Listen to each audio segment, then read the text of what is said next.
ነብርና ጎሽ ከዕለታት በአንድ ጊዜ በአንድ ጫካ ውስጥ ጎሾች ይኖሩ ነበር። ጎሾቹም ሁል ጊዜ አብረው ስለሚሆኑ ሌሎች እንስሳት ይፈሯቸውም ነበር። ከእነዛ እንስሳት አንዱ ነብር ነበር። ሁል ጊዜ ለማጥቃትም ሲያስብ አንድ ላይ ሆኖ ስለሚያያቸው ተስፋ ቆርጦ ይመለስ ነበር። ወይ ጉድ! ሁል ጊዜ አንድ ላይ ነው የሚሆኑት። እንዴት አጠቃለሁ? ዘዴ ለማያመልጠኝም እንደገና አንድ ላይ እንሞክራለሁ። አንድ ቀን አራቱ ጓደኛሞች የጋራ እቅድ አቀዱ። አንደኛውም ጎሽ እንደዚህ አለ። አንድ ነገር ሰምቻለሁ።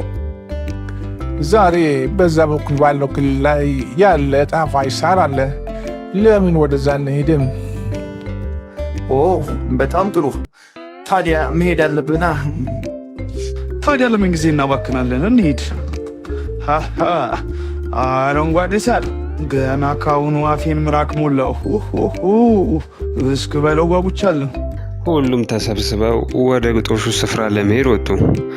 ወደፊትም በመሄድ ሳሉ ወደዛ ስፍራ መምጣታቸውን ቀበሮ አየች። በጣም ስለፈራች ከዛ ቦታ በፍጥነት ሮጣ አመለጠች። ይሁን እንጂ ጎሾቹ ምንም ነገር አላዩም። በደስታም ይጓዙ ነበር።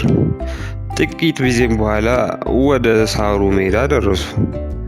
ረጅም ርቀት ተጉዘው ስለመጡ ሁሉም ረሃብ ተሰምቷቸው ነበር። ልክ እዛ ደርሰው መብላት እንደጀመሩ አንደኛው እንደዚህ አለ። አንድ ነገር እንስራ። ቦርጫሙ ጎሽ እዚህ ቁም፣ አንተ ጠብቅ፣ እኛ እስከዛ ጠግበን እንብላ። ይህማ ማዳላት ነው። እርቦኝ ሳልበላ አልቀር። ኧረ እባክህ አንተ ለመብላት እኮ ብዙ ጊዜ ትወስዳለህ። እኛ በልተን ስንጠብቅልህ አንተ ደግሞ በተራ ትበላለህ። እኔ አንተ ሰራተኛ አይደለሁም። ወደ ኋላ ቀርቼ አልጠብቅም። ከእናንተ ጋር ነው መብላት እንፈልገው። ብቻውን ቀርቶ እንዲጠብቅ ማድረግ ትክክል አይደለም። ሁላችንም እኮ እርቦናል። አንተ ጎሽ፣ ለምን አንተ ከታጠብቅም ታዲያ? ቆይ ማንህና ነው አንተ እንደዚህ የምትናገረው? ማን ነው የኛ አለቃ አድርጎ የሾመህ?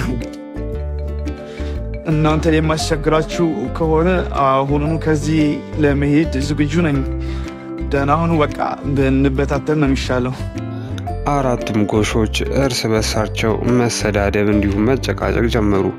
ያላወቁት ነገር ግን ነብሩ እየተከታተላቸው ነበር። ሁል ጊዜ የሚመኘው ነገር አራቱ እርስ በርሳቸው እንዲጣሉም ነበር። የአራቱ መነጣጠል ለየብቻቸው አድርጓቸው ነብሩ እንዲያጠቃቸው የሚያደርግ ነው። ከሳሩ በኋላም ተደብቆ እየተጠባበቀ ያለ የጠበቀው ቀን ስለመጣ በጣም ደስተኛ ሆነ። ይህን እድለኛነቴን ማመን አልችልም። አሁን ሁሉንም አጥቅቼ አንድ በአንድ ነው መበላቸው። ማናቸውም ቢሆን አያመልጡኝም። አራቱም ጓደኛሞች በየራሳቸው ተነጣጥለው መሄድ ጀመሩ። ነብሩም ቀስ ብሎ ከተከተላቸው በኋላ በየተራ በላቸው። እነዛ ጎሾች ተስማምተው አንድ ላይ በነበሩበት ጊዜ ማንም አያጠቃቸውም ነበር። ነገር ግን እርስ በርሳቸው መጣላት ሲጀምሩ ሕይወታቸውን የሚያሳጣ ነገር ደረሰባቸው። ስለዚህ ልጆች፣ ለዚህ ነው ሁል ጊዜ በአንድነት በህብረት መቆም ያለባችሁ። ምክንያቱም ከጊዜ በኋላ ምን እንደሚፈጠር አታውቁም። ነገር ግን እናንተ ህብረትና አንድነታችሁን ከጠበቃችሁ ማንም አይደርስባችሁም። ድልም ሁል ጊዜም ቢሆን ከእናንተ ጋር ነው። እሺ ልጆች፣ አንድነት ኃይል ነው። እሺ ልጆች፣ ቻናሉን ላይክ፣ ሼር እና ሰብስክራይብ በማድረግ በየቀኑ አዳዲስ የሆኑ ጣፋጭ ተረቶችን ያገኙ። መልካም ጊዜ ልጆች።